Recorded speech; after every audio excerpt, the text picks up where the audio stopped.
Então, o assunto de hoje que eu vou abordar vai ser um tópico do meu TCC que eu fiz no ano passado, que eu concluí, que se chama Introversão na Sala de Aula, Aprendizagem Socioemocional para Alunos Reticentes na Abordagem Comunicativa. É um título bem grande, mas eu vou tentar abordar, nessa comunicação oral, um pouco da minha pesquisa que eu fiz. Eu sou, como a Simone apresentou, eu sou egresso da Faculdade de Cultura Inglesa, no curso de licenciatura, e esse trabalho ele foi feito sob orientação da professora doutora Cássia Venezuela. Então, né, nesse slide de introdução, eu vou mostrar um pouco por que eu tive esse interesse com o assunto, que foi por conta desse livro que eu li, O Poder dos Quietos, que fala justamente sobre introversão. E eu li com o intuito de autoconhecimento, porque eu tenho esse perfil que eu acabei descobrindo. Enquanto eu comecei a ler esse livro, no momento que eu estava lendo, foi um momento que eu estava na sala de aula, atuando em escola de idioma, e eu comecei a pensar nos meus alunos, né? Como um bom professor faz, a gente tenta pegar coisas que a gente aprende, né, fora da sala de aula e tentar trazer para a sala de aula. E eu comecei a reparar que os meus alunos adultos, eu tinha alunos adultos introvertidos e também alunos jovens, mas o meu foco era mais com alunos adultos. E os professores sempre diziam: nossa, fulano é bom, mas é quieto. Fulano faz as atividades, mas podia falar mais em aula. E isso começou a mexer um pouco comigo, então eu comecei a pesquisar ainda mais. E foi uma questão que apareceu, que foi a percepção sobre a participação oral. Eu comecei a questionar o quanto que a participação tem um papel na sala de aula e tudo mais. E surgiu essa pergunta durante o início da minha pesquisa, né, que é como incluir alunos introvertidos em uma abordagem que valoriza intensamente a interação oral. Então eu não tinha em mente com qual abordagem de ensino, metodologia eu queria trabalhar. Mas durante a orientação eu tive uma sugestão, que foi a qual eu aderi, que foi a abordagem comunicativa. Então eu trouxe essa citação do professor Luciano Oliveira, que ele diz, né, que a abordagem comunicativa permite contestar que o foco nas estruturas gramaticais e no vocabulário, sem atenção às questões contextuais de adequação sociolinguística de produção de significados, realmente não contribui para que os estudantes desenvolvam sua competência comunicativa e sejam capazes de realizar atos linguísticos mais complexos. O que ele quer dizer com isso é que a abordagem, essa abordagem, ela foca mais as questões contextuais de adequação. Então, não é só o ato de aprender estruturas isoladas, os alunos precisam ter um input mais comunicativo e mais significativo. Então, eu acabei destrinchando a partir deste conceito e dessa questão da abordagem.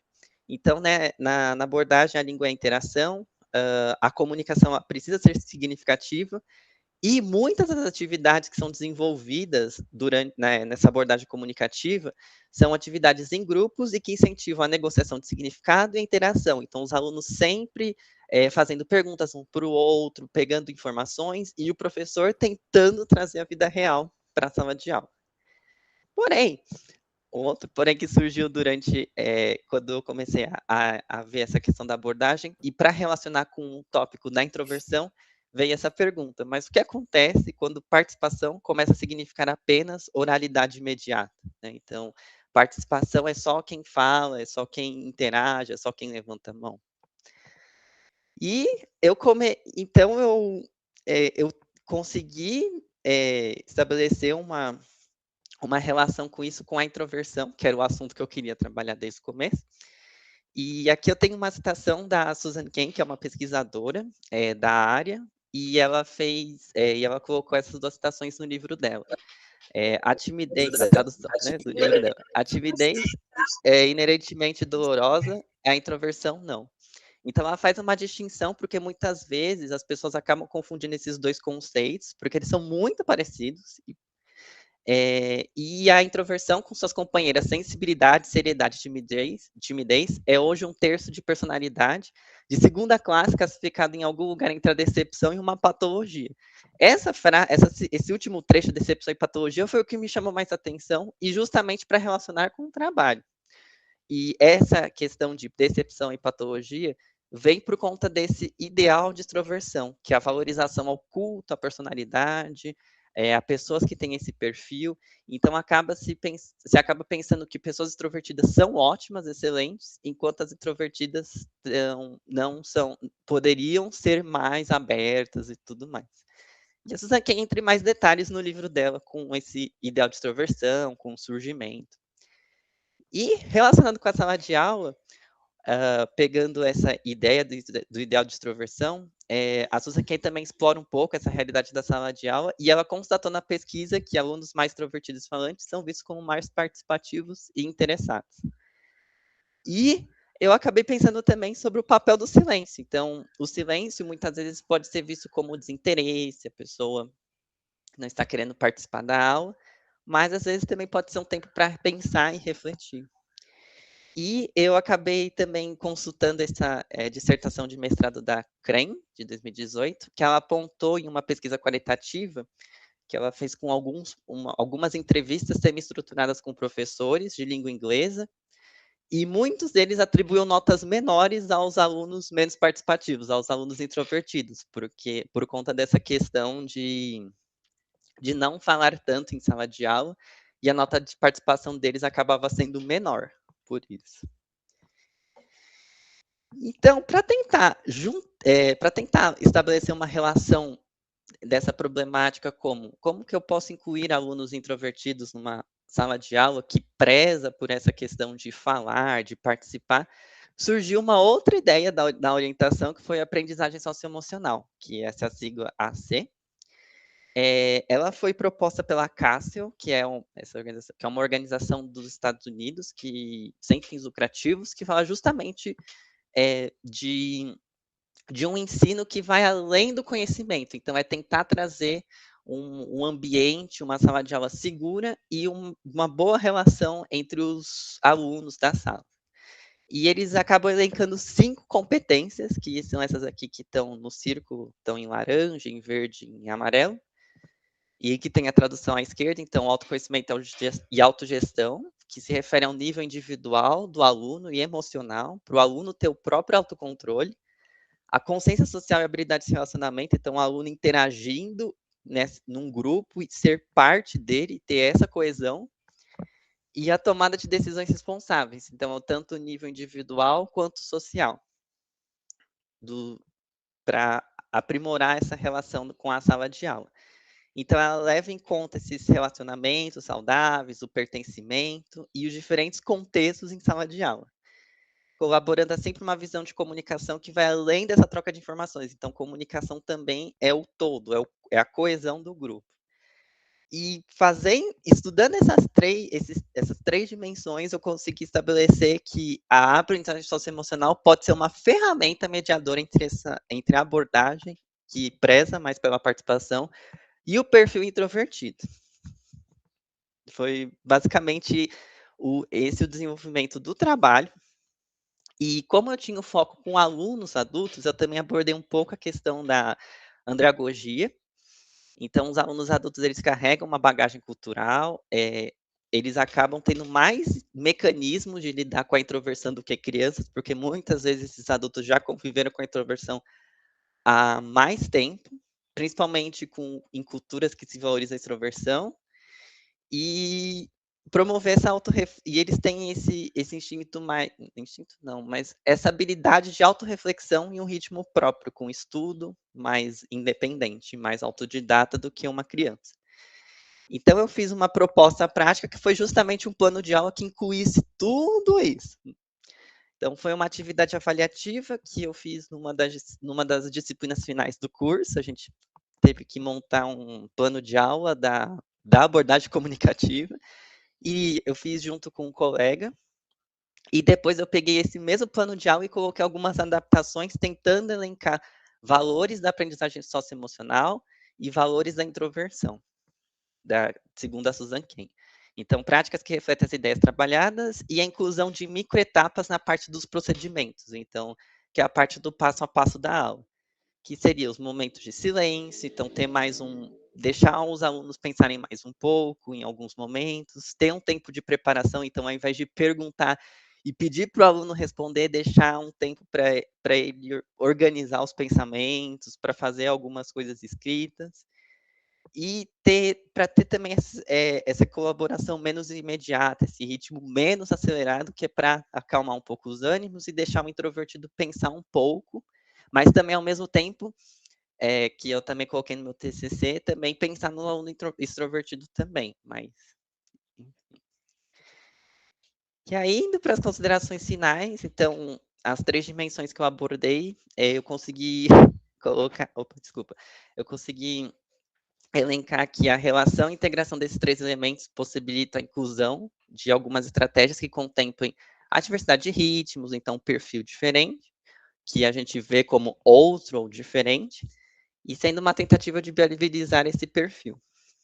E o viés sociocultural, que foi a problematização a que eu cheguei no final da pesquisa. Então, a questão muitas vezes não está em cima da abordagem ou em cima da introversão. O problema não é o aluno e não é a abordagem, mas são os valores que definem quais formas de participação são legítimas. Então, a Susan Cain, ela elenca que tem culturas que valorizam a introversão e a extroversão é um problema, e culturas que o contrário acontece. Então, a ideia é que o ideal de personalidade impõe esses valores e deixa algumas formas mais legítimas do que outras.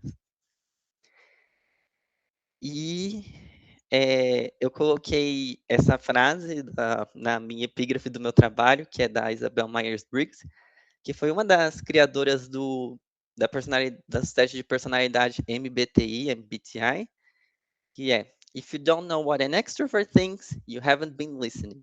If you don't know what an introvert thinks, you haven't asked. Então, foi isso a apresentação. Aqui estão as referências que eu utilizei para montar os slides e do que estava no meu trabalho que eu coloquei. Aqui eu também deixo o meu e-mail, o e-mail institucional da faculdade, o e-mail profissional, e agradeço a todos pela atenção.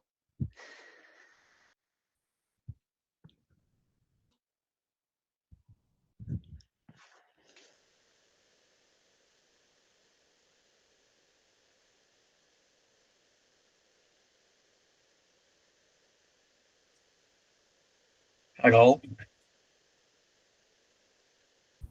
Foi sem querer. Desculpa.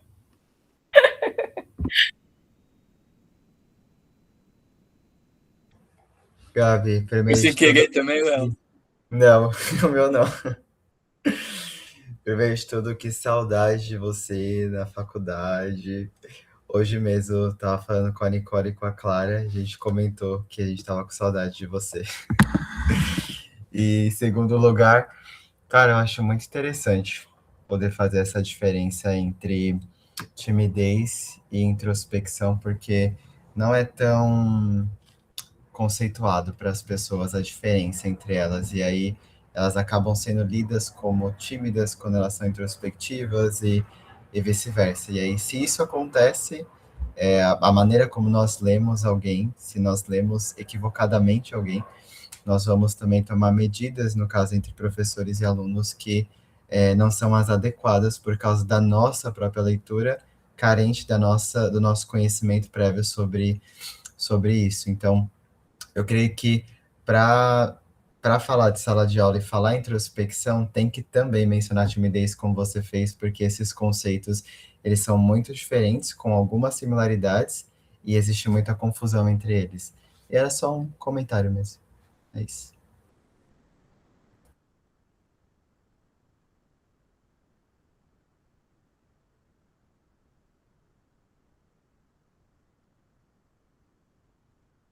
Maia? Meu não foi engano. Eu ia perguntar, Gabriel, se quando você estava escrevendo o seu material, em algum momento você se deparou com a questão da regulação. Porque a gente, quando olha, por exemplo, para criança com deficiência, há crianças com deficiência mais tímidas e há crianças com deficiência mais extrovertidas. E aí a gente, né, pensando nessa questão, por exemplo, da introspecção para a autorregulação, né? Não necessariamente só das crianças com deficiência, mas das crianças típicas também. Se isso passou ali quando você estava escrevendo, se isso passou assim por você, pensar nessa questão de regulação, porque quando você estava falando ali do extroverted, se você, né, não tem escutado, né? Eu falei, putz, muito eu, porque eu me regulo, eu me organizo com a fala. Eu vou falando e aí eu vou entendendo aquilo que eu tô querendo dizer e passa a fazer sentido. Mas eu sei que há pessoas, e muitas delas, se regulam, se organizam de outra forma, né? Então, eu queria saber se isso passou, assim, por você, se foi um ponto enfim, que permeou aí a escrita. Nossa, que excelente pergunta, Baiana. Eu adorei. Porque, a sua fala trouxe uma coisa que eu me identifiquei muito. Porque quando eu fui escrever esse TCC, eu pensei, eu estava com muito, assim, inseguro com uma questão assim, nossa, mas eu vou escrever um texto acadêmico, e cadê a humanidade? Eu queria tentar trazer um pouco de mim mesmo para esse texto. Então, desde o começo, essa foi uma questão que me permeou. E eu também me identifico com essa questão, porque muitas vezes, às vezes, quando as pessoas falam comigo, muito, às vezes são perguntas assim que parecem simples. Ah, Gabriel, você tá bem? Você tá alguma coisa? E eu olho para cima e fico olhando. E tem vezes que eu faço isso. Então eu olho assim, porque eu tenho que pensar. E às vezes é uma pergunta muito simples, mas eu preciso também me regular, ter o silêncio, né? Então foi uma questão que também me permeou muito, sim. Eu fiquei pensando justamente nessa parte, até quando eu fui escrever. E teve uma parte do meu TCC que eu também dediquei a essa parte também, de falar dessa parte da regulação, do pensamento, então de dar esse tempo para a pessoa organizar todo esse fluxo de pensamento e tentar trazer uma resposta mais pensada, mais estratégica e mais tranquila. Mas permeou muito, sim.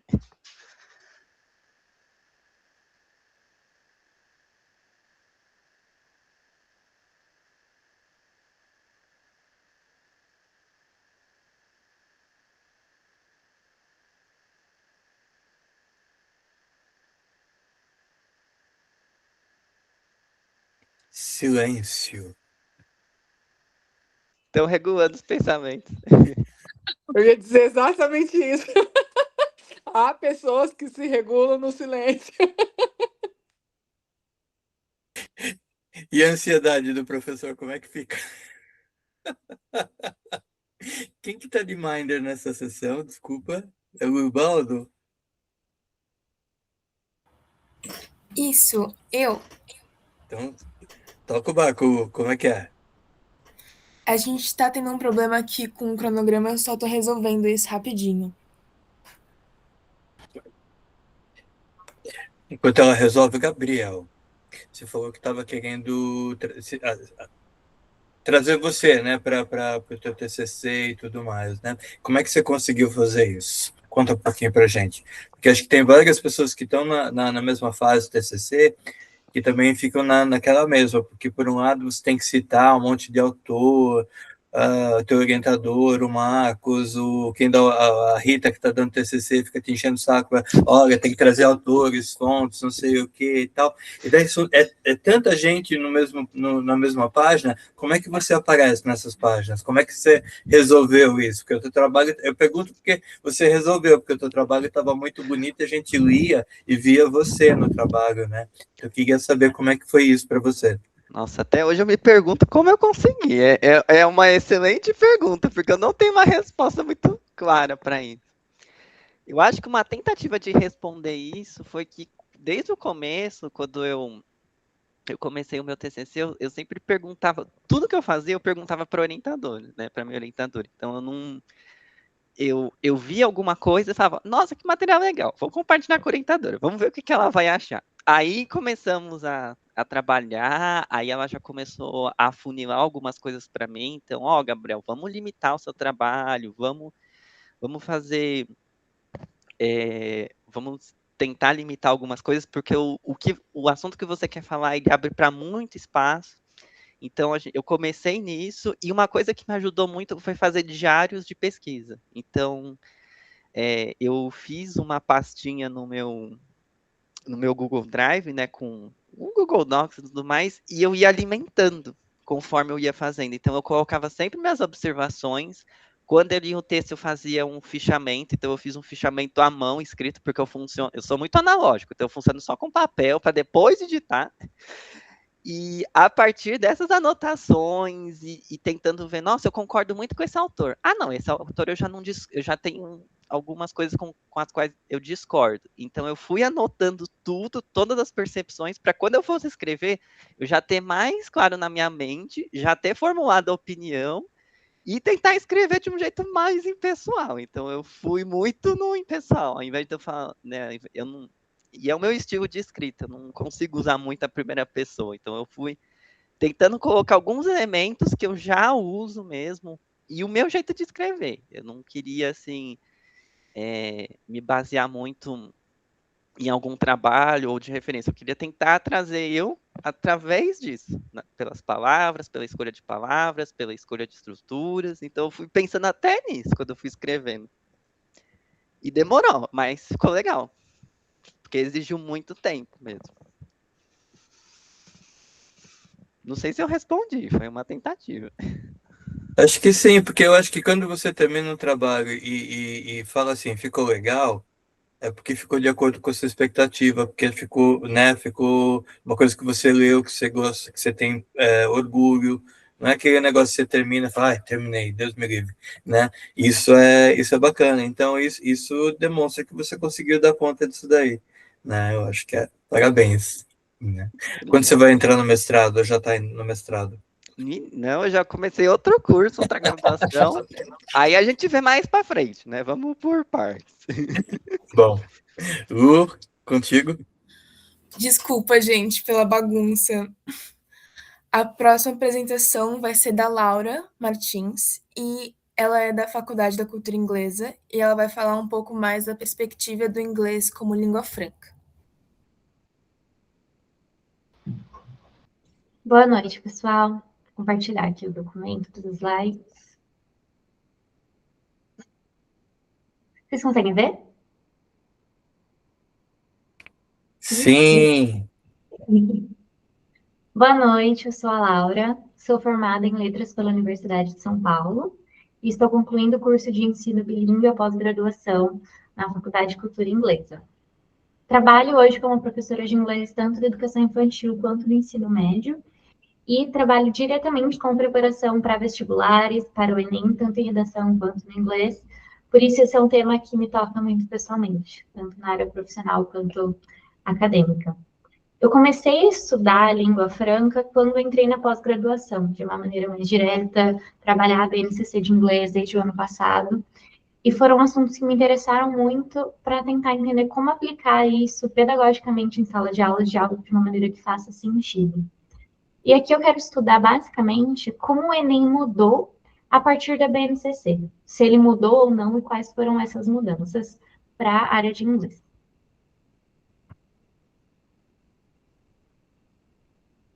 Primeiro, traçar uma linha histórica aqui, uma linha do tempo sobre o Enem.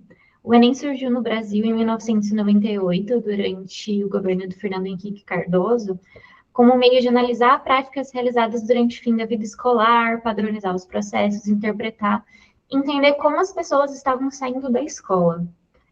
Até então, a gente não tinha um exame unificado nacional da grandiosidade do Enem, da grandeza do Enem. Até porque o ensino médio só passa a fazer parte da educação básica em 2009. Então, nessa época em que o Enem é criado, ele não era levado em consideração como é hoje, como uma parte essencial da nossa formação. O ano de 2010 marca uma mudança muito importante, até então permanente, que é quando a língua estrangeira passa a ser trabalhada. Então, de 98 até 2010, o número de questões do Enem era reduzido e não eram trabalhadas línguas estrangeiras. Essa primeira edição que trabalha a língua estrangeira teve como opções inglês, francês e espanhol, que eram as línguas mais trabalhadas nas escolas no Brasil. E hoje a gente continua com a possibilidade de escolha entre inglês e espanhol, essas duas opções. 2018 marca uma nova mudança, que é a oficialização da Base Nacional Comum Curricular, a BNCC. Assim que ela é aprovada, oficializada, a gente tem a definição do componente língua inglesa como obrigatória, do 6º ano até o 3º ano do ensino médio. Além desse início de obrigatoriedade do idioma nas instituições escolares, a BNCC também definiu a abordagem de língua franca como um fundamento teórico. Se esse fundamento teórico passa a ser trabalhado em um documento oficial, ele se mantém exatamente as provas nacionais, sejam os vestibulares ou o Enem, de maneira geral. Atualmente, então, a gente conta com 5 questões de língua inglesa no Enem. Isso vale também para o Enem PPL, para pessoas privadas de liberdade. E essas questões são compostas por textos, com elementos visuais, verbais e não verbais, imagens, tirinhas, músicas, em inglês, e os enunciados e as alternativas em língua portuguesa. Isso se manteve como um padrão ao longo dos anos. É interessante entender a BNCC, como o inglês é trabalhado na BNCC, para então chegar no Enem. A BNCC é um documento oficializado em 2018 e busca, de acordo com as próprias palavras do documento, nortear os currículos dos sistemas e redes de ensino das unidades federativas, como também as propostas pedagógicas de todas as escolas públicas e privadas de educação infantil, ensino fundamental e ensino médio em todo o Brasil. Significa, então, que a BNCC é um documento normativo, que deve orientar as instituições, direcionar o que deve ser trabalhado em cada etapa, qual deve ser a abordagem, qual que é a referência daquilo. A língua inglesa, por sua vez, já tem uma história um pouco controversa na BNCC. Antes dela passar a existir, o que regia esse currículo, o que padronizava o currículo brasileiro, eram os parâmetros curriculares nacionais, que sugeriam ao ensino de línguas estrangeiras, mas sem uma especificidade de qual língua deveria ser trabalhada. Quando a BNCC começa a ser redigida lá em 2016, o primeiro componente curricular que apareceu, em termos de linguagem estrangeira, foi língua estrangeira moderna. Então, cabia a cada instituição optar por a língua que mais interessasse ao seu público. A BNCC define os seus saberes, isso também faz parte do documento, como aprendizagens essenciais. A BNCC dispõe que o que está sendo proposto ali é essencial para os alunos. O que acontece é a seguinte mudança. Esse componente língua estrangeira moderna foi substituído na última edição da BNCC por língua inglesa. Então, essa suposta aprendizagem essencial sai do rumo de línguas estrangeiras modernas e passa para uma orientação monolíngue. Então, a aprendizagem essencial agora é a língua inglesa. Existe a possibilidade, é claro, das escolas optarem por outros idiomas como opcionais. O espanhol normalmente costuma ser a primeira opção, né? A segunda opção, no caso, tendo inglês obrigatório.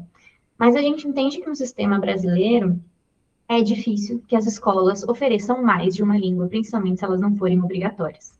Então, hoje o inglês predomina, tanto pela sua obrigatoriedade, quanto por essa questão ideológica. Essa decisão, então, justamente ideológica, essa opção por restringir a obrigatoriedade do ensino de apenas uma língua foi intencional, para agregar o valor, representar o valor qualitativo desse idioma. Essa escolha revela para a gente o interesse econômico, o interesse político do governo brasileiro da época, para se adaptar a um mundo globalizado. Então, o idioma, principalmente o inglês aqui, adquire um valor capital, cultural, e, consequentemente, permite a reprodução de desigualdades globais. Eu vou entrar nisso daqui a pouco. Mas ele se torna oficialmente a língua a ser trabalhada obrigatoriamente na educação básica de 6º até o 3º ano. Junto dessa inclusão, obrigatoriedade, o componente curricular língua inglesa, é trazido também o conceito de língua franca.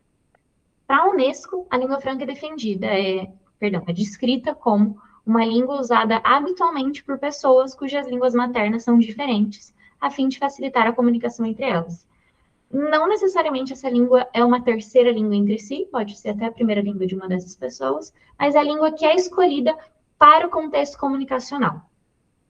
A ideia da língua franca, então, esse conceito, seria desterritorializar a língua inglesa, porque hoje 80% dos falantes inglês, aproximadamente 80%, não são nativos. Então, entendemos, faz sentido compreender que é uma língua que não está mais necessariamente vinculada apenas ao contexto norte-americano, estadunidense e ao contexto britânico. A ideia é justamente desterritorializar essa língua e também descentralizar o falante nativo como uma referência de aprendizado para os estudantes. Por outro lado, e a língua franca é algo muito debatido na academia por isso, a gente entende que Pennycook traça essa crítica. O conceito aparenta ignorar as relações de poder intrínsecas ao uso do inglês nos dias atuais, porque ele representa a língua mais usada no mundo, justamente por ser consequência dos processos de colonização e globalização. Então, quando eu defendo a língua franca como esse campo neutro e desterritorializado, eu ignoro que ela só é a minha escolha de comunicação para a maior parte das pessoas, justamente por trazer as consequências dos processos de colonização, de imperialismo, de globalização. Então, esses dois lados são debatidos, temos autores que defendem os dois lados, e o objetivo aqui é tentar entender como isso é trabalhado no Enem, esse conceito de língua franca aplicado na BNCC, que deve regir as nossas aprendizagens essenciais. Como isso se relaciona com o Exame Nacional, que deve avaliar como essa aprendizagem foi feita, se isso é de fato aplicado na prova ou não. Certo? Tentando entender como é esse inglês como língua franca afetou o Enem, eu analisei todas as questões do Enem desde 2010 até o ano passado, tentando entender, principalmente a partir de 2018, quais foram as principais diferenças. Entre 2010 e 2017, então os primeiros anos da língua inglesa, a gente teria essa fase instrumentalizada da língua.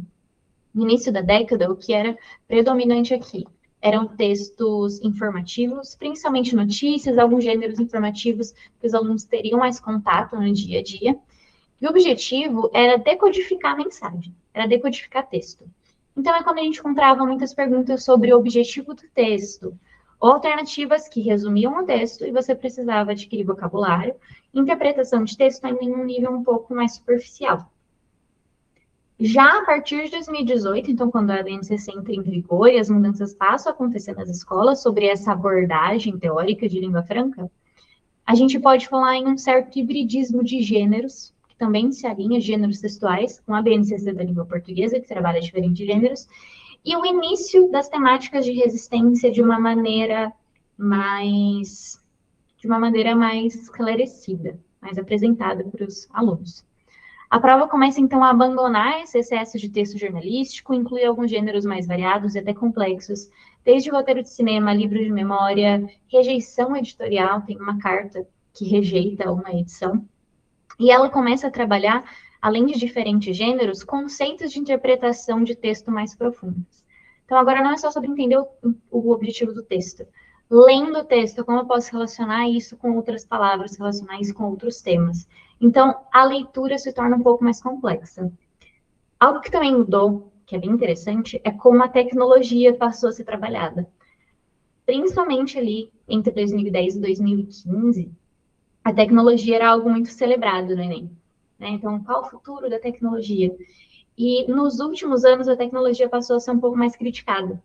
Então, essa crença sobre a tecnologia tem sido mudada, antes existia uma esperança muito maior, e foram diminuindo aos poucos. Então, isso também é um aspecto temático a trabalhado.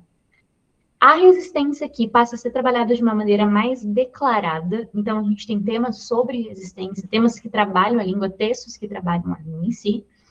E a reflexão que eu quero propor a partir disso, primeiro analisar duas questões, é se isso foi uma mudança de fato democrática ou não. Trouxe aqui duas questões para serem comparadas, uma de 2013 e uma de 2024. Essa de 2013 é um texto do National Geographic, então a gente estava trabalhando novamente com um jornal ali no início das publicações, das edições do Enem com o inglês. E aqui o aluno precisava ler essa matéria e responder. Ao ler a matéria publicada no National Geographic, para a realização de um trabalho escolar, o estudante descobriu que não seria necessário ir muito além de uma leitura compreensiva do texto. Li o texto, se eu tenho alguns domínios de linguagem, de vocabulário, eu consigo responder. Quando a gente compara com 2024, eu já tenho uma pergunta. O problema abordado nesse texto sobre imigrantes residentes nos Estados Unidos diz respeito aos prejuízos gerados por... Aqui o enunciado já diz do que o texto se trata. O texto se trata de imigrantes residentes nos Estados Unidos.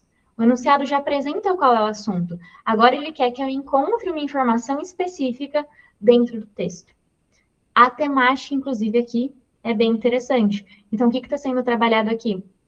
Um imigrante que vive nos Estados Unidos e fala sobre a relação com o falar espanhol, falar inglês na escola, preconceito sofrido por esses estudantes. Então, a temática também muda. E a gente consegue entender, pelo menos eu interpreto dessa maneira, que isso não é um reflexo da BNCC, porque a ideia é que o Enem esteja alinhado com as expectativas da nossa base nacional curricular. A reflexão, então, que eu quero levantar é o seguinte: se essa abordagem é democrática no Enem. Não falo nem sobre abordagem democrática em sala de aula, porque professores que realmente compreendem o que é língua franca, a gente sabe que é um assunto novo, e muitos professores do dia para a noite precisaram mudar suas práticas, mas no Enem, se isso de fato ocorre, e se isso é democrático. Trouxe um exemplo do ano passado, essa aqui é uma questão do ano passado, para a gente conversar. Então, existe essa diversificação temática, só que ainda existe uma contradição. A origem dos textos do ano passado, dos 5 textos, um era de rede social, todos os outros tinham origem ou britânica ou estadunidense. Então, a gente tinha o texto do The Guardian, o texto do Washington Post, um texto de uma editora de Londres, essa Dublin Norton Company, e da Angela Davis, que é uma autora que trabalha resistência, mas ainda assim uma autora estadunidense, apesar de ser ter uma representação política muito importante. Então, houve diferença nas temáticas, só que a predominância das fontes ainda é hegemônica, estadunidense e britânica. Então, até que ponto essa língua franca está, de fato, sendo trabalhada aqui no Enem? Não adianta a gente apenas, eu acredito, mudar as temáticas, apresentar os debates, mas as minhas fontes, no caso, as minhas referências, ainda serem elitizadas, ainda corresponderem a esse processo pós-colonial. E essa é a reflexão que eu quero deixar com vocês. Então, em termos de conclusão, o Enem, sim, evoluiu, principalmente na questão de como as questões são formuladas, de uma leitura instrumental para uma avaliação um pouco mais reflexiva. Houve uma evolução dos debates e dos temas também. Com o inglês como língua franca, as questões do idioma transformaram-se em debates sobre identidade, pertencimento e relação de poder, então há um impacto em como essas questões são abordadas. Porém, a ampliação do debate aqui paradoxal é justamente operando dentro das amarras de um currículo internacionalizado produtivo, que segue extraindo saberes de fonte midiática hegemônica. E a gente pode questionar essa democratização do ensino de línguas no Brasil, se isso de fato ocorre, tanto a partir da proposta da BNCC, quanto nos exames que supostamente deveriam avaliar as expectativas propostas no documento. Termino por aqui a apresentação. Deixei aqui meu e-mail, se alguém tiver interesse pelos slides, algo assim. E agradeço pela atenção. Estou aberta a perguntas. Muito obrigada.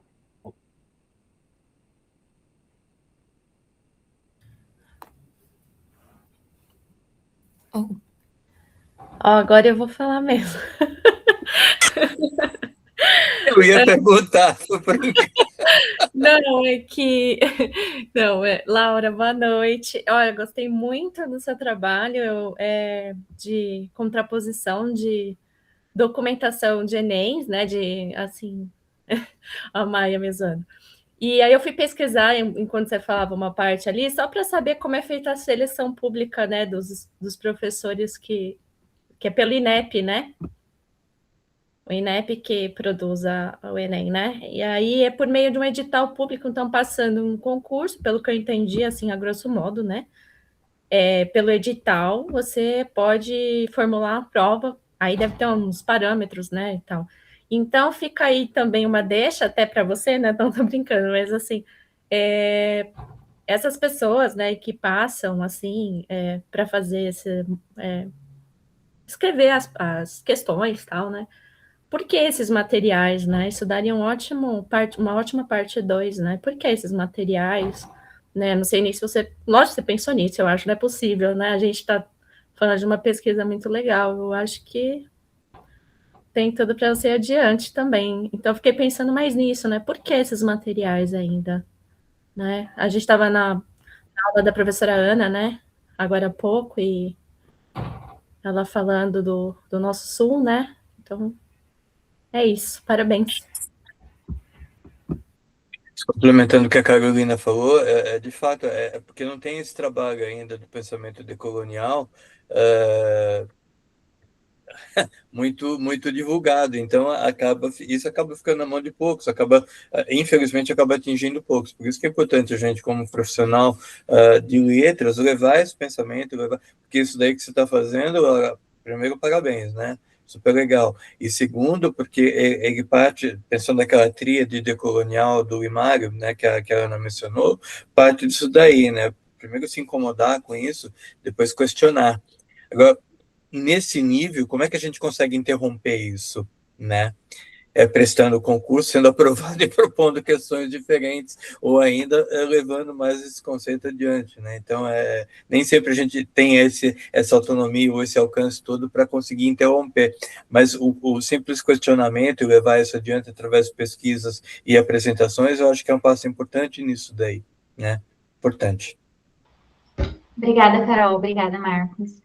Essa formulação realmente na mão de profissionais que às vezes não seguem o fundamento teórico proposto pela BNCC é um problema, até para material didático mesmo. Então, a gente ainda tem muitos materiais didáticos que trazem ali escolha de sotaque. Você vai trabalhar inglês norte-americano, vai trabalhar inglês britânico.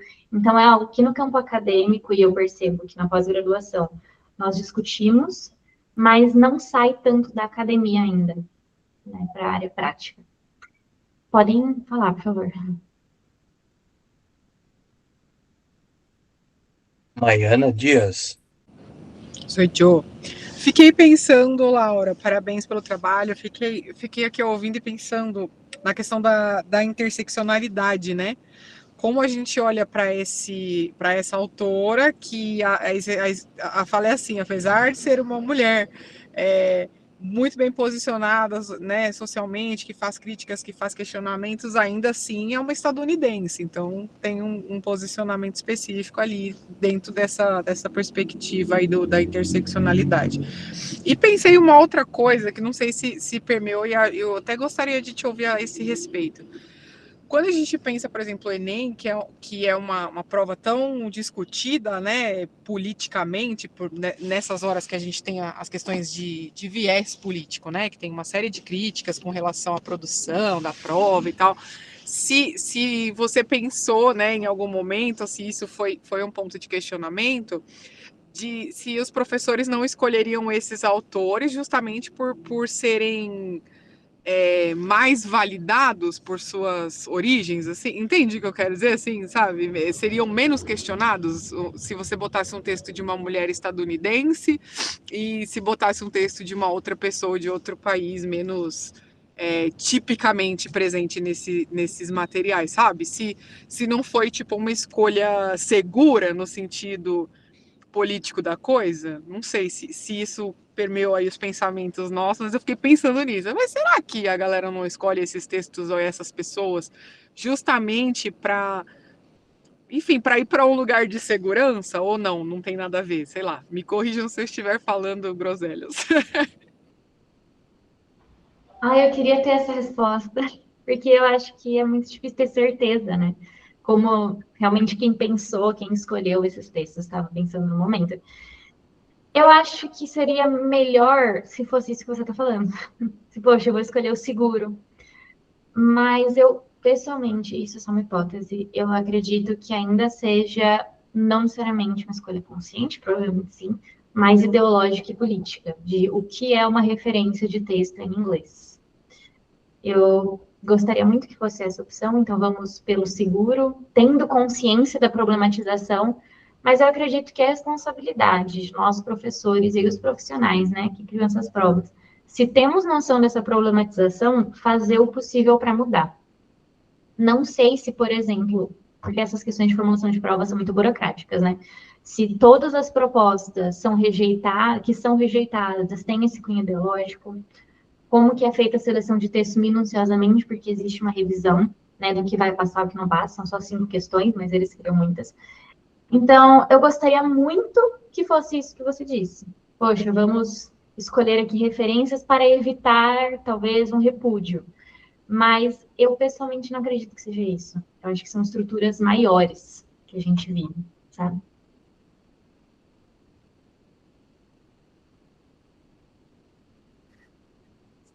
Mrs. Gaban.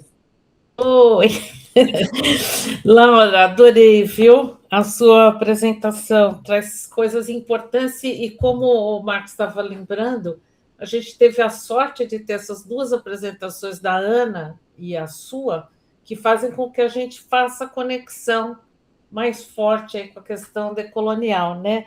Eu acho que é muito interessante essa discussão que você trouxe das referências ainda serem hegemônicas.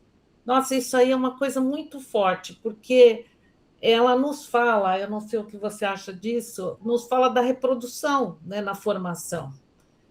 Quando você fala do sistema, que você acha que é mais por aí, eu também eu tendo a concordar contigo, porque, na verdade, nas formações, a educação se reproduz ideologicamente, né? Então, por isso é tão difícil de romper, né? Essa discussão que a gente traz, e eu aqui vou jogar o confete na cultura, porque eu acho que a gente tem no curso essa discussão que eu nunca tive. Eu aprendo inglês, vou fazer 60, olha, já faz um tempo que eu estou pelejando aí, mas essa discussão é uma discussão que a cultura está trazendo para nós e que nos faz pensar na variação linguística, nos faz pensar na hegemonia, nos faz pensar enquanto latino-americanos que falam inglês, né? E que, assim, quando a nossa professora lá falou da lista, né, daquilo que a gente se identifica, gente, o meu sonho era falar como nativo. Quer dizer, então, como essa discussão é nova até para a gente, né, nos desconstruir para repensar essa hegemonia, né? E eu queria te perguntar uma coisa, porque acho que tem mil coisas, a cabeça da gente fica fervendo, né, nesses debates. Como você está mexendo com isso, você entrou em contato com algum material didático, porque você mencionou alguma coisa de material didático, que abrisse alguma janela para esse pensamento decolonial, para esse pensamento fora das referências hegemônicas, porque movimenta bilhões, né, Laura? Se a gente for pensar o que tem de editoras americanas e britânicas que movimentam material didático, eu particularmente não sei se tem produções na Índia, produções na América Latina, com material que questionasse esse tipo de abordagem. Desculpa se eu falei muito. Desculpa. Imagina, muito obrigada, Silvia. Jogando mais um confete, o material da cultura, quando eu fui aluna de inglês mesmo, trazia um aspecto mais decolonial, proposital, intencional. A gente percebe que é intencional, então debater comunidades indígenas, povos nativos. Eu lembro de ter aulas sobre povos nativos de diferentes regiões, diferentes localidades, mas ainda assim é um curso de inglês e não um material didático escolar. Os materiais didáticos escolares que eu tenho contato hoje, eu trabalho em escola particular, são muito voltados para o pré-vestibular. Então, eles acabam, mesmo talvez sem ter intenção, reproduzindo essas estruturas. Por mais que a gente tenha a temática, vamos discutir a importância de povos indígenas. Normalmente, a fonte é algum tipo de jornal, ainda são fontes hegemônicas. Eu espero que seja algo que tenda a mudar, eu acho que é algo que tende a mudar, e eu acredito que a maior parte dos que eu tive contato de forma geral estão nesse mesmo passo que o Enem. Então, eles trabalham temáticas de resistência, trabalham multiculturalidade, mas ainda assim se restringindo a uma orientação monolíngue. Então, a gente ainda está estudando inglês, porque é a língua mais falada, por causa da globalização. E ainda estamos usando fontes, usando vídeos, usando áudios normalmente produzidos por empresas norte-americanas ou britânicas. A escola onde eu trabalho com educação infantil trabalha muito multiculturalidade no material, mas ainda assim, quando eu tenho que escolher um áudio, eu tenho duas opções, a versão norte-americana e a versão britânica. E aí cabe a mim, como professora, optar por, poxa, vamos mostrar aqui, então, um chinês falando inglês, para que os alunos conheçam diferentes sotaques, né? Mas é algo que hoje eu acredito que é um trabalho muito do professor, porque eu também não sei se adianta você ter um material que aborda essa língua franca, a multiculturalidade, se você não expõe isso para a sala de aula, principalmente com os adolescentes. Ter uma conversa séria, né? Então, por que estamos trabalhando esse texto dessa maneira? Acho que se o professor não tiver essa consciência, não adianta os materiais mudarem ainda. Não sei se respondi a sua pergunta, mas obrigada.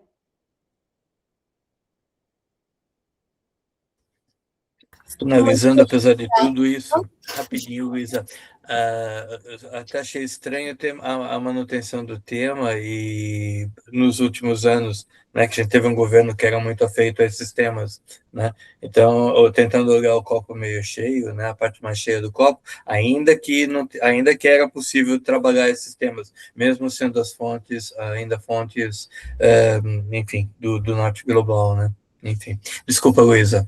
Não, tudo bem. Imagina. Muito obrigada, Laura. Sua apresentação foi maravilhosa. E agora a gente vai ver um pouquinho mais sobre o desafio da promoção, da reflexão e pensamento crítico na educação profissional com a Jana Macedo, aqui da SFI. Boa noite, pessoal. Sou uma carinha nova aqui na praça, recém-chegada no curso de letras, e aqui eu vou apresentar uma proposta na verdade, são vários temperos que eu estou jogando num caldeirão, e ainda está de uma forma muito inicial, né? Ainda tudo muito no início, mas é uma forma só para trazer aqui para a mesa, apresentar para vocês. São vários elementos ainda com... né, ainda sem tanta conexão entre eles, mas que traz aí uma ponte entre a minha atuação profissional e agora o curso, né, de letras que eu iniciei na faculdade. Vou compartilhar aqui.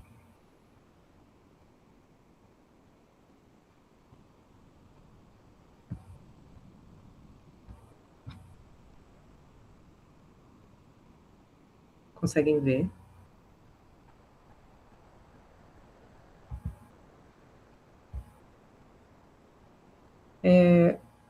A metodologia do pensamento visível é a andragogia. Essa ponte que eu quero fazer, junto com alguns insights do ensino da língua inglesa, e, em primeiro momento, apresentar o curso que eu coordeno na Escola Nacional de Administração Pública em Brasília, que é um MBA que está sendo lançado na próxima semana, inclusive, e é um projeto piloto da Escola de Governo, e ele tem um foco de inovação muito forte, e pela primeira vez a gente vai testar essa metodologia, que ela é baseada na Escola de Educação de Harvard, que preza pela promoção de rotinas para tornar o pensamento visível, a forma como você concatena suas ideias, né, constrói a sua forma de pensar, explicitada através de estímulos que são rotinas de pensamento já desenhadas, né, e propostas por esses professores, né, da Faculdade de Educação americana.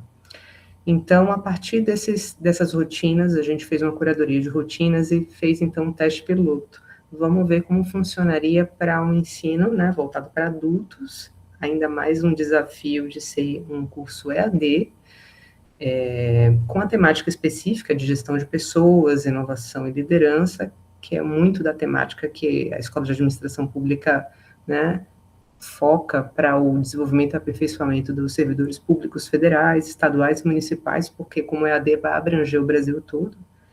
E tem esse desafio, então, de como a gente promove, né,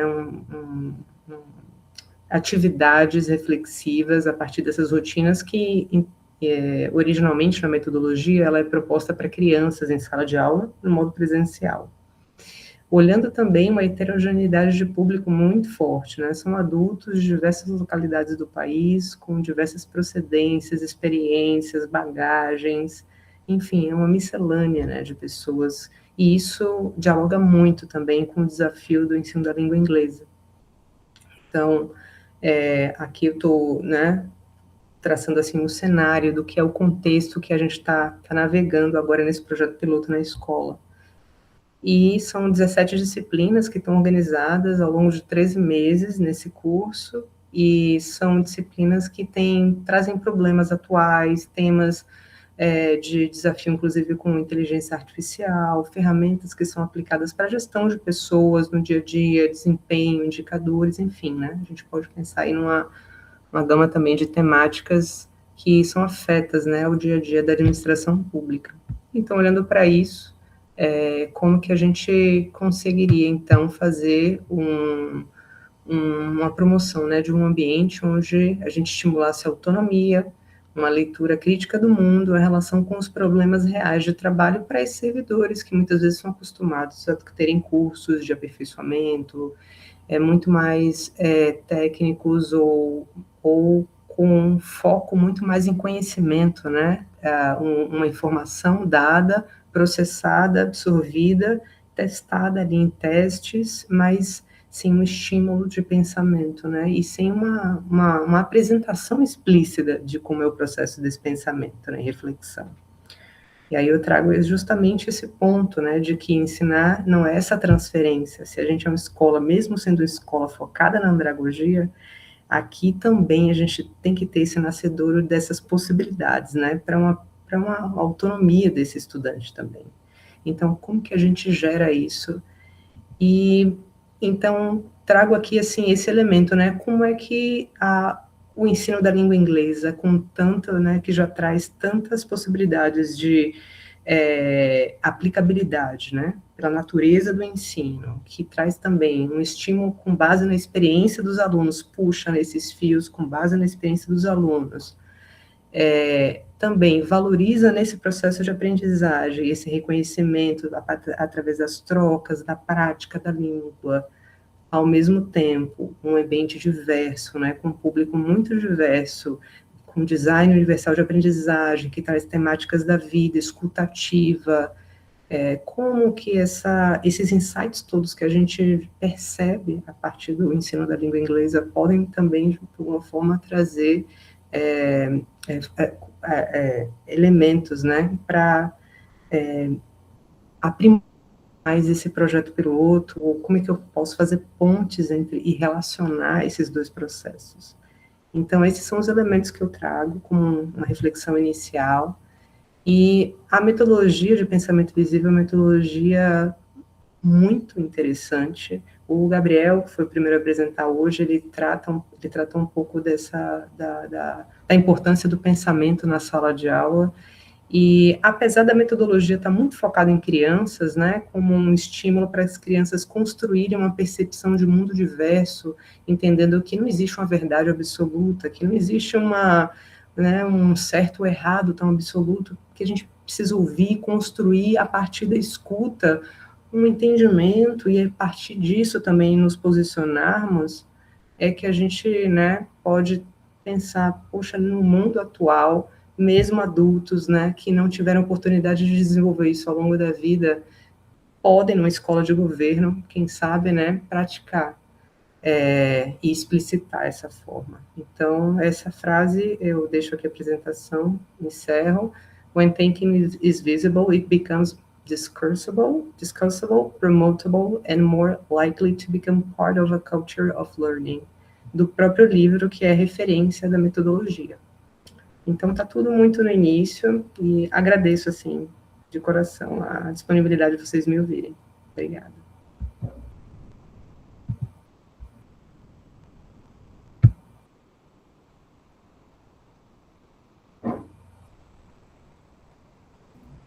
Bom, gente, tem alguém que tem alguma pergunta, alguma coisa para falar?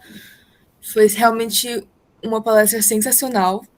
Eu fiquei aqui de boca aberta, escutando tudo. É essencial mesmo a gente focar nessa qualidade do ensino, principalmente porque é um ambiente tão fundamental para a nossa criação cognitiva e de pensamento crítico. Sim, e mesmo né, sendo adultos, né, a gente pensa que a gente não teve muitas oportunidades em sala de aula, a metodologia era outra, né, a imposição, né, de conhecimento decoreba, né, que a gente passou em todo o nosso processo. E eu, que fui estudante de língua inglesa em cursos particulares, achava aquilo um oásis, e olha que nem muitas vezes era, mas em comparação com a nossa escola, né, tradicionalíssima, era um oásis, assim, onde a gente podia, né, até ter mais criatividade, né, muito mais flexibilidade no processo de aprendizagem. Então, tudo isso, isso me inspira, né, a pensar como no MBA a gente pode cruzar esses elementos. Oi, Jana. Boa noite. Boa noite. eu estou mais assim curiosa porque eu queria entender um pouco assim, mas você ainda não leciona para adultos, ou você já lecionou para adultos assim? Não, não. Ah, não. Eu agora estou na coordenação pedagógica do curso desse MBA que vai ser lançado semana que vem. Eu, na verdade, coordenei todo o processo de design e construção do curso, né?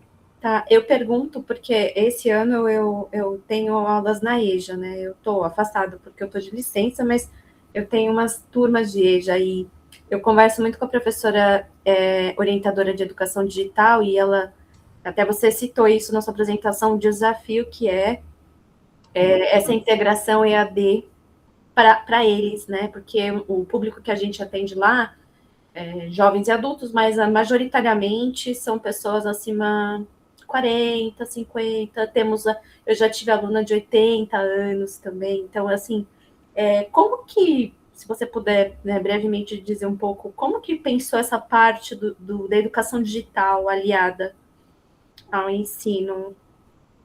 A gente tem já historicamente na escola a EVG, que é a Escola Virtual de Governo, que são muitos cursos, depois naveguem lá, é super interessante que a gente tem trilhas de aprendizagem, já há muitos anos a ENAP fornece essa plataforma, né, em Moodle para alunos do país inteiro, e não só os MBAs, que aí é a coordenação de altura, de especialização, mas a gente tem mestrado e doutorado também na escola.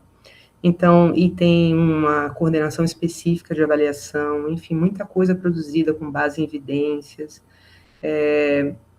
Então, existe já um ambiente, né, favorável para o ensino em EAD, um ensino virtual, com esses alunos que estão em tudo quanto é lugar do país. É uma forma da gente dar também acesso a eles, né? Porque se você muitas vezes mora num estado que tem escolas de governos estaduais, né, que são muitas vezes tem menos recursos de investimentos, é pela escola federal que você consegue acessar uma gama maravilhosa, assim, de cursos grátis. É importante que se diga que são, né, de acesso público e gratuito, inclusive não só para servidores públicos, para qualquer cidadão que queira. Agora, alguns cursos específicos, como esse do MBA, que ele é focado, né, no aperfeiçoamento de lideranças e gestores de pessoas, esses sim, são servidores públicos, né, de qualquer esfera de governo. Mas muitos da trilha de aprendizagem lá, Carolina, eles são públicos e gratuitos. Se eu não me engano, eu já fiz algum... É EVG, né? Isso.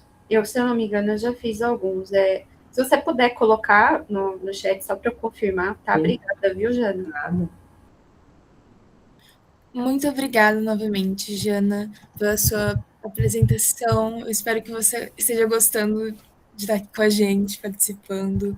E, gente, agora a gente vai para a nossa última apresentação, que vai ser da Daniela, que ela vai falar um pouco sobre a diferença no ensino e aprendizagem na língua inglesa. Então, fica aí com vocês. Boa noite, gente. Espero que todo mundo esteja bem. A gente hoje vai falar de diferenciação. A Jana, inclusive, está participando do nosso grupo, né, Jana? E está sendo bem interessante, porque eu acho que a metodologia ativa que ela traz, que é essa rotina de pensamento, ela caminha junto com a diferenciação, porque ela serve muitas vezes de scaffolding para o nosso aluno. Então, quando a gente olha e fala assim, nossa, nosso aluno não vai conseguir acompanhar, é algo muito surreal, e a gente olha, por exemplo, para as rotinas de pensamento, isso é algo que a gente trabalha em sala de aula com os alunos de qualquer nível. Por quê? Porque eles têm um tempinho para pensar, que eu acho que é bem importante. Então, por exemplo, as rotinas elas vão ser see, think, wonder. Então, ele vai ter que olhar uma imagem, por exemplo, ele vai ter um tempinho para pensar, e aí ele vai começar a se questionar, e depois a compartilhar isso com um amiguinho ou com todo mundo, né? Então, isso vai dando o tempo, né, que o Gabriel tinha mencionado lá no início, o tempo de pensar mesmo, para a pessoa introvertida, para a pessoa que é tímida. Então, tudo isso vai ajudando. Mas vamos falar um pouquinho mais diretamente do DEALI, que é o nosso grupo de diferenciação no ensino e aprendizagem de língua inglesa. Né? Aqui, tanto a Jana quanto o José Eugênio, eles participam, então também fiquem à vontade para contribuir. Da onde que nasceu esse grupo de estudos? Né? Acho que a diferenciação, Ele é uma questão que está muito acirrada hoje, né? Está todo mundo falando muito sobre isso. Eu tenho alunos autistas, eu tenho aluno com necessidades especiais, e aí, o que eu faço na sala de aula? E é uma questão que eu tenho investigado já há algum tempo, porque eu acho que desde que eu comecei a dar aula, há 20 anos atrás, isso sempre apareceu na minha aula, e eu sou aquela professora com high expectations. E aí eu começo com uma citação da Tomlinson, que ela fala o seguinte: "What we share makes us human, but how we differ makes us individuals." E eu acho que isso é valoroso para a gente trazer aqui, porque a gente começar a olhar o nosso aluno como indivíduo.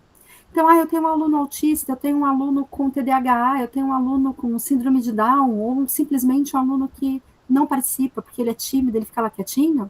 A gente começar a olhar para isso não como um problema, mas como diferenças mesmo desses seres humanos, e a partir daí pensar como que a gente vai agir, o que a gente vai trazer de diferente para que ele consiga atingir os objetivos de aprendizagem que a gente tem ali para aquela série.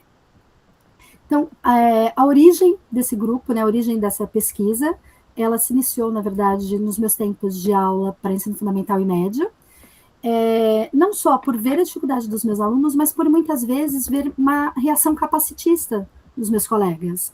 Um pouco, às vezes, porque é difícil saber como lidar com essa situação, a gente faz experimento todos os dias, a gente pesquisa, a gente testa, nem sempre funciona. E um pouco, às vezes, porque a gente não está preparado para isso, então a gente deixa o aluno lá, ele está dentro da escola, mas ele não está participando. E a segunda, eu comecei a perceber os estudantes de letras aqui do curso de graduação, tanto do SEMI quanto do presencial, olharem para mim e falar: Dani, eu tenho uma turma de 30 alunos e tenho 5 alunos de inclusão, e aí, o que eu faço? Porque eu não tenho condições com 30 alunos na sala de dar conta desses alunos. E aí eu acho que a gente começa sempre com a crença de que todos os alunos podem aprender desde que eles recebam instruções e recursos adequados. Mas, gente, eu tenho 30 alunos, eu não vou poder preparar instrução individualmente para cada um desses alunos. Então, como é que eu vou fazer isso, né? Quais são as minhas ferramentas? Eu sempre lembro do Forrest Gump, né? Porque ele vai... Vocês lembram? Alguém assistiu Forrest Gump aqui? Vocês lembram da cena em que ele vai para a escola e o diretor fala para ele: você não vai poder estudar aqui nessa escola porque você não tem o QI adequado, né? Para frequentar essa escola. E hoje, talvez, até, né, com conhecimento maior do espectro autista, talvez ele também seria diagnosticado com o autismo, né? Mas a grande questão quando a gente vê no filme ele lá sendo convidado a procurar uma escola particular, ou simplesmente estudar, fazer homeschooling ou qualquer coisa, é muito importante a gente pensar no IDEA, que é um ato de 2004, né, que foi assinado nos Estados Unidos, e que traz essa ideia de trazer a inclusão. E olha só, Individuals with Disabilities Education Improvement Act. Então, o que é importante a gente observar aí? Que esse IDEA, ele não só quer trazer a criança para a escola, mas ele quer que essa criança seja incluída de fato, que ele tenha progressos que sejam visíveis, que ele participe de tudo isso. E o que é interessante? Qual que é a nossa realidade aqui no Brasil? Primeiro, a gente tem salas heterogêneas, normalmente com 20, 30 alunos, ou mais até. Os níveis de proficiência são distintos, né, quando a gente vai para a escola regular ou para uma escola bilíngue. E aí a gente, além de ter as questões, às vezes, individuais do aluno, tem a questão da língua. Os alunos têm habilidades diferentes, interesses e motivações variadas, e a presença de deficiências ou dificuldade de aprendizagem ainda em muitos alunos. E aí, entre as principais, a gente fala do deficiência intelectual, o autismo, a dislexia e o transtorno e déficit de atenção e aprendizagem, né? O transtorno de déficit de atenção e hiperatividade, que está sempre na nossa frente, né? Aliás, eu coloquei ali a sigla errada, né? AH. Então, os estudos de caso e intervenções em diferentes contextos. Então, o objetivo do nosso grupo, o que é? É a gente começar a olhar, né? Agora a gente está trabalhando com a teoria, mas a gente começar a olhar para os casos que a gente tem e começar a pensar em estratégias. E testar essas estratégias em sala de aula e deu certo, vamos contar então para os nossos colegas como que a gente pode fazer isso. E isso um pouco, essa preocupação vem porque a maioria dos materiais sobre diferenciação são publicados em inglês. Então, a gente entende que se a gente fizer essa publicação em português, a gente vai ajudar não só os nossos colegas de língua inglesa, mas também os de outras disciplinas. E aí a gente começa com 3 conceitos, que é do professor Freitas, Marcos Freitas, que é da Federal daqui de São Paulo, que primeiro é a questão do acesso. O que é o acesso? Então toda criança tem que ter acesso à educação. Ok, eu matriculei a criança na escola, ela já tem acesso. Aí eu tenho a questão da acessibilidade, que são os recursos, as tecnologias que a gente usa para permitir o acesso. Então, quando a gente pensa no acesso, eu posso pensar, por exemplo, numa rampa, se a questão for motora, ou até de eu ter tecnologia assistiva, para se o aluno tem problema de visão, ou se ele tem problema de audição, né? Então, eu vou pensar em acessibilidade, o que permite esse aluno ter acesso. E, por último, o último conceito aí é o de inclusão. Gente, não basta o aluno estar na escola, não basta ele ter recursos ou tecnologia assistiva, mas ele precisa, de fato, participar da educação. Ele precisa ter resultados. Ele precisa interagir com todos os que estão ali.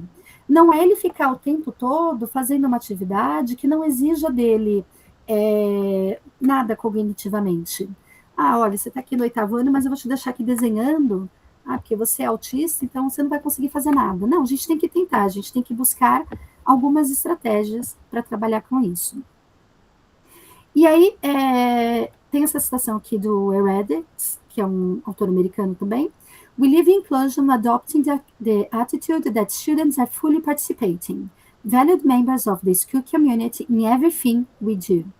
Inclusive education occurs in all settings, and the students are included to the greatest extent possible in every aspect of the school day, from academic classes to assemblies, clubs, music programs, and science fairs. If a child needs extra support, appropriate services are brought to the student in the classroom. Então é isso, quando a gente fala de inclusão, é essa criança participar de tudo. E aí a gente pensar quais são os níveis de suporte que essa criança precisa. E prover isso, trazer isso para a sala de aula. Quando a gente pensa em diferenciação, a gente tem basicamente 3 níveis de diferenciação trazidos aí pela maioria dos autores. Então, qual que é o primeiro? O primeiro é o design universal. Então, eu vou pensar, toda vez que eu preparar uma aula, toda vez que eu preparar uma unidade, eu vou ter variedades de mídias, eu vou ter variedades de assessments, eu vou ter variedades de materiais, para que os alunos possam acessar esse material de diversas maneiras, para que eles possam demonstrar a aprendizagem deles de maneiras diversas. E para que também o processo de aprendizagem possa ser diferente, de acordo com aquilo que é mais propício para eles. A segunda possibilidade, segunda camada, vamos dizer aí, é a diferenciação mesmo. E aí, o que eu faço? Eu faço ajuste no conteúdo, no processo ou no produto de aprendizagem para atender o meu grupo específico. Qual que é a grande diferença do design universal para a diferenciação? Quando eu penso no design universal, eu penso nisso, eu penso nessas adaptações, nessas possibilidades, antes mesmo de conhecer minha turma. Então, eu falo, eu vou trazer aqui várias possibilidades antes da minha turma começar. Né? E aí, a partir do momento que eu conheço a minha turma, aí eu trabalho na diferenciação. Por quê? Porque aí eu já consigo entender quais são os interesses, quais são realmente as dificuldades que aparecem mais ali. E eu vou começar a desenhar a minha aula especificamente para essa turma que eu tenho. Lembrando, pessoal, a gente não está aqui ainda desenhando uma atividade para cada aluno. Não, a gente vai trabalhar sempre dentro das possibilidades. E, obviamente, vai ter dias que o aluno vai engajar mais, vai ter dia que ele vai engajar menos, e está tudo bem. Contanto que a gente traga diferentes maneiras para ele ter acesso a esse conteúdo, para ele aprender esse conteúdo e para ele demonstrar essa aprendizagem. Né? E aí a importância, quando a gente fala de assessment, do formative assessment, né? Que a gente fala sempre. A gente tem que avaliar o aluno sempre, ongoing, né? Todos os dias, e aí a gente vai percebendo quais são as dificuldades, o que eu preciso mudar na trajetória, tanto nas minhas aulas, quanto, de repente, na abordagem direta daquele aluno específico. E aí é que eu venho para personalização. Então, de repente, eu tenho algum aluno ou alguns alunos ali que ainda não foram contemplados nas 2 primeiras camadas. E aí, talvez eu vou precisar de realmente algum recurso que seja mais específico. Mas, gente, o que acontece? O design universal, ele vai atingir, normalmente, 80% dos estudantes. Uns 10, 15%, pelo menos, vai ser atingido com a diferenciação. E aí, eu vou precisar personalizar, talvez, para 5% dos meus alunos, né? E aí, de novo, não é eu pensar que eu vou criar uma atividade para cada aluno, mas de repente, eu ter modelos ali que são diferentes, né? Às vezes a gente dá aula, inclusive, o mesmo curso várias vezes, então eu consigo aproveitar, sim, material de uma turma para outra, mas é pensar que, de repente, eu preciso fazer algum ajustinho ali para que esse meu aluno consiga participar efetivamente das atividades. Ok? E aí, o que é o nosso objetivo? Criação, testagem, divulgação. A gente quer intervir, a gente quer olhar para a sala de aula, olhar para esses nossos alunos que vão virar nossos estudos de caso, e a gente vai pensar em como intervir. O que eu posso fazer para integrar esse aluno efetivamente, para incluir esse aluno efetivamente dentro da sala de aula, para que ele participe, para que ele realmente tenha um progresso. E aí a gente coloca como testagem, por quê? Porque a gente vai olhar para o aluno, vai pensar em estratégias, vai testar essas estratégias, vai ver o que funciona, e aí é a partir disso que a gente vai fazer a divulgação. Eu vou ter que pensar em recursos instrucionais? Sim. E esses recursos instrucionais, tanto para apresentação do conteúdo, como na forma de assessment, na forma de conduzir, né, essa aprendizagem. Então, a gente vai ter que pensar isso em diferentes maneiras. Parece muito exaustivo, mas, na verdade, é muito divertido. Porque a sua aula também começa a ter carinhas diferentes. Um dia você vai usar a rotina de pensamento que a Jana apresentou para a gente. No outro dia, você vai trabalhar talvez com TPR. No outro dia, você vai trazer um texto. No outro dia, você vai trazer um vídeo. Ele vai trabalhar um dia individualmente, outro dia em grupos, outro dia vai trabalhar em pares.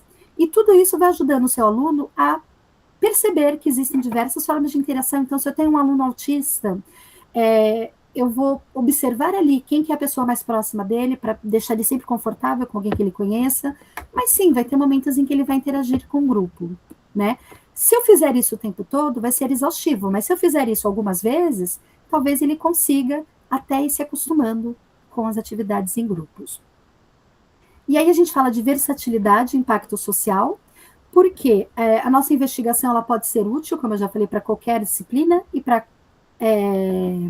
qualquer contexto. A princípio, a gente pensa nas escolas regulares e bilíngues, por exemplo, né, que é onde a gente normalmente vê maior diversidade, mas o que a Jana já falou, Dani, eu preciso trazer isso também para os meus trabalhadores, para os meus trainees, para os meus funcionários que estão em treinamento. Como que a gente vai fazer isso? Né? Então, a estratégia é isso, a gente vai pensar em coisas aqui que a gente possa aplicar de modo geral. E aqui estão as referências, né? Parte das referências das pesquisas que a gente tem feito. O nosso texto de referência primeiro é esse da Tomlinson, mas a gente, obviamente, tem aí ainda muita pesquisa para fazer, a gente está começando, só tivemos 5 encontros, e a ideia é que a gente faça disso algo mais extenso, né, porque a gente possa discutir mais esses assuntos e trazendo um pouquinho de paz para essas inquietações que vem para a gente para a sala de aula todos os dias. É isso. Dani, muito obrigada pela sua apresentação, eu achei ela essencial. Eu acho que a gente tem que, sim, falar muito sobre a diferença mesmo do que é o ensino, o que é a aprendizagem, porque tem muita gente que não pega o quão realmente complexo é esse assunto, e principalmente na variedade de alunos que a gente encontra dentro de sala. A gente estava falando bastante sobre isso mais cedo. Vocês têm alguma pergunta, gente?